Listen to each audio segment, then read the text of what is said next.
Hey, everybody. I've got some great clips from Vice President Harris's rally last night in Atlanta, Georgia. She rocked that place. Megan Thee Stallion was there to kick it off. We had Senator Raphael Warnock from Georgia doing an amazing job showing us exactly how deep the Democratic bench is. But the star of the show was Vice President Harris. You're going to love these clips. You're going to love the energy, and you are going to love what we as Democrats and Americans who care about this country have to look forward to for the next 97 days. Enjoy.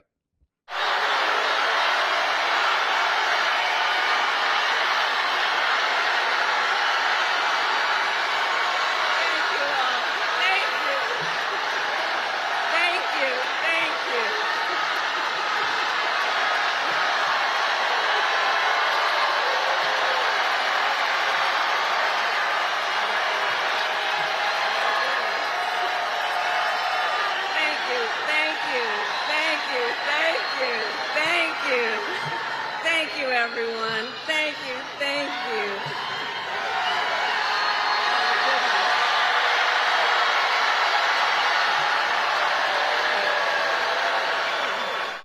Hey, Donald, you're going to have to rethink your use of the term low energy.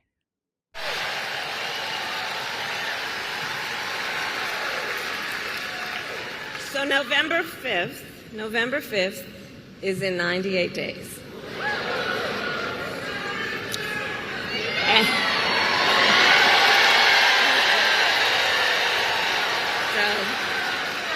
In 98 days, and let's level set.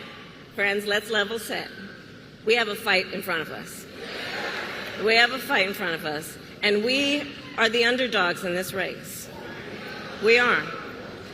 But you see, this is a people-powered campaign. Ours is a people-powered campaign. In fact, after I announced my candidacy, we saw the best week of grassroots fundraising in presidential campaign history. That is your life for the next 97 days, Donald.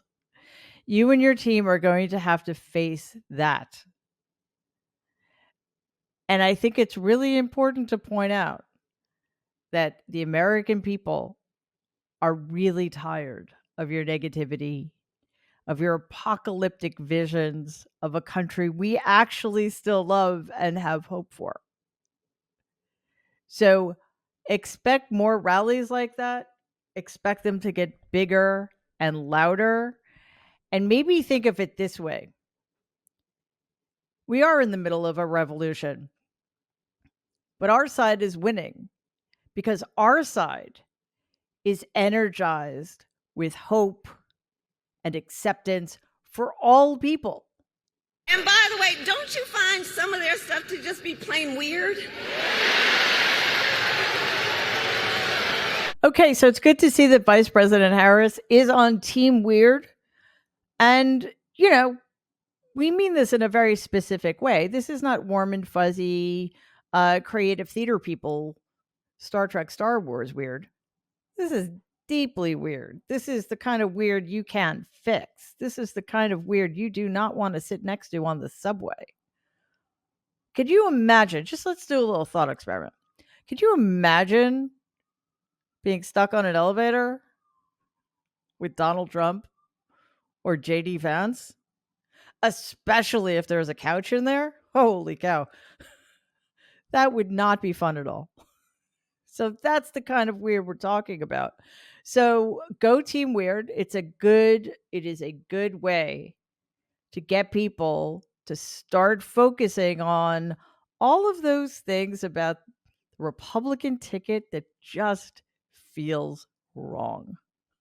And as an attorney general, I held the big Wall Street banks accountable for fraud. Donald Trump was just found guilty of fraud. 34 counts.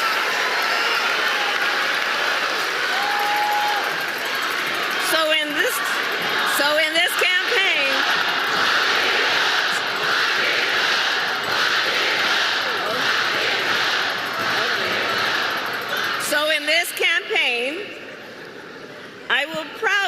put my record against his any day of the week. Well, not her criminal record. I had to say, I just for the first time in my life started believing in karma. Lock him up indeed. So, listen. This is what we have to look forward to. The prosecutor versus the criminal. Kamala Harris is not just running to be president of the United States of America. She is prosecuting the case against Donald Trump because, thanks to the corrupt, illegitimate majority in the Supreme Court, nobody else is allowed to. And it is a glorious thing that we have that woman standing in for all of the prosecutors who've been told to stand down. So the momentum in this race is shifting. And there are signs that Donald Trump is feeling it. You may have noticed. So last week, you may have seen, he pulled out of the debate in September he had previously agreed to.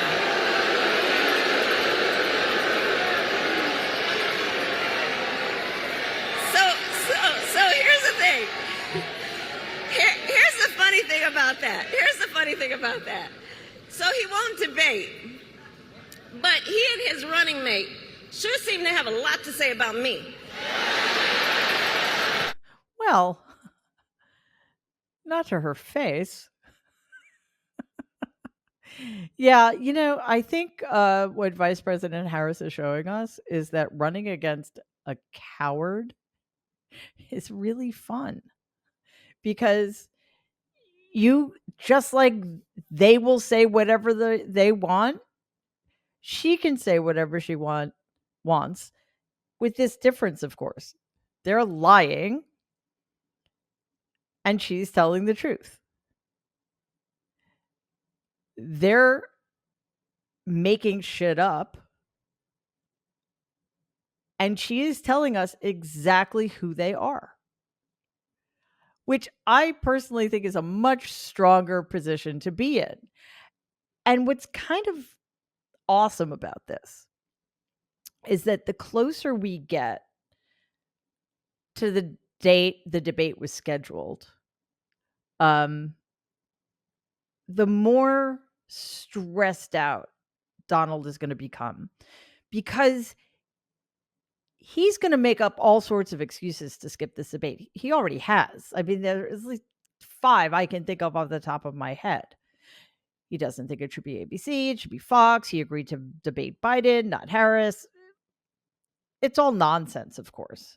The reason he's not debating is because he's afraid to. Because his new opponent is not going to pull any punches.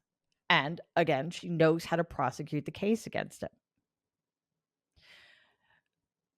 But he also knows that if he doesn't debate her,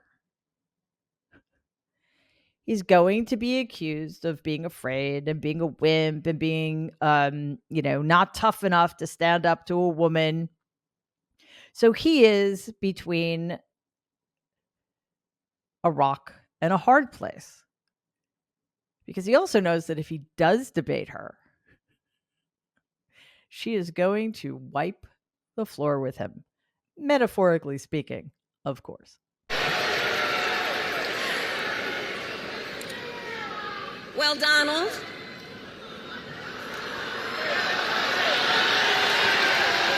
Thank you. Thank you for that. I do hope you'll reconsider to meet me on the debate stage.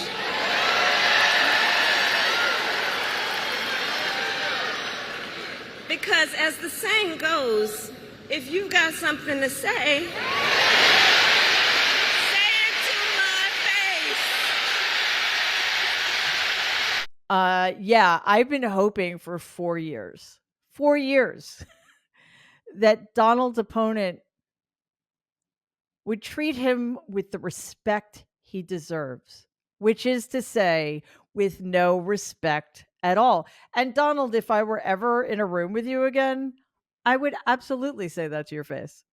Thanks for watching. And before you go, please don't forget to subscribe to Mary Trump Media YouTube channel. We really appreciate it. It doesn't cost anything. It just means that you will get alerted every time we drop new content, which is on a daily basis at this point.